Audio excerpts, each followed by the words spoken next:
भाई लोग तो देखो हम निकाल में ब्लॉग शूट करें और बहुत ही अच्छा लगा था। देखो भाई लोग बड़ा लो और इन लोगों के साथ एगो हम बहुत ही अच्छा हेल्प करे वाला बानी। तो फाइनली है ना एगो बादशाह हमनी के भोजपुरी बोले जी बादशाह। और देखो पता नहीं कैसे नाली में गिर गई बा, एक हमनी के उठावे के हेल्प करे के। अब देखो उठाओ तीन के गए फाइनली वीडियो में बन लो। तो देखो फाइनली भाई लोग हमने आ गए उठावे खातिर और देखो लो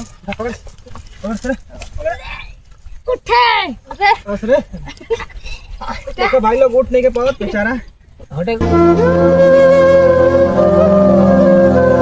भाई लोग बहुत ही भारी वाला खेलने का तो सर्किट पे सर्किट गोनी से दरस टांग दे दी पकड़ा ये तो गाल पकड़ बेचारा।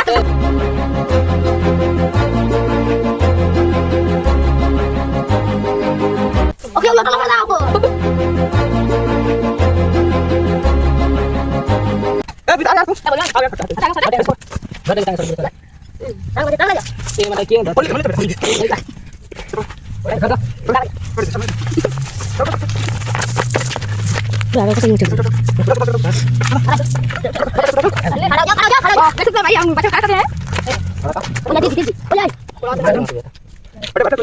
तो देखो भाई लोग उन्हीं को फाइनली खड़ा कर दिल बन जाए। और है साइड में चोट लागल देखो बहुत ही जोर के मतलब बहुत मेहनत कैले के बाद हमने के मतलब उठे नहीं जा और चोट लागल भाई बहुत बेचारा के।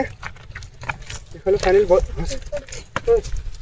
देखो लो थोड़ा आराम करने छोड़ा पैर में चोट लागल है भाई लोग बंद कर दे। आओ लो बाबू इधर लेके आओ लो लेका उठा है साइड दिया कर रख दो ले जा लेका भाई लोग बेचारा के पैर में चोट लागल। आराम से ज़्यादा दिक्कत है बस छोड़ दो आराम कर दो लो ना छोड़ दो भाई लोग देखो हे वाला पैर में चोट लागल बहुत तेज का तो ये बेचारा उठ नहीं के पावत। चलो लो और देखो लो ये हमारे भाई लोग हम लोग फानी लोगों को दिल से धन्यवाद मदद करे खातिर।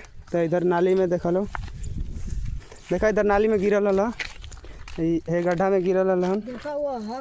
तो भाई लोग देखो लो छोटे बड़ा हो लेकिन फाइनली हम लोग बहुत बड़ा मदद कैल हलो हमारे साथ मिल के। तो इन लोगों के बहुत हमारे दिल से धन्यवाद इन लोग के मदद कैल हलो। तो बहुत ही अच्छा लागल हमरा के। और देखा फाइनली बहुत ही चोट लागल बा देखो लो फाइनली बहुत ही चोट लागल बा। तो हमनी के मदद करके है जा मतलब पैर से तक खड़ा नहीं हो पाओ कुछ भी कर नहीं सकता नहीं जा लेकिन चलो साइड में सुता दिले बन जा। और देख सकते रहो हे वाला गड्ढा में हे वाला ये में गिर गल हन। तो बहुत ही चोट लागल पैर और में। फाइनली देखा लो अपनी मदद करनी जा थोड़ा। और भाई लोग के दिल से धन्यवाद। मिलते हैं अगला ब्लॉग में।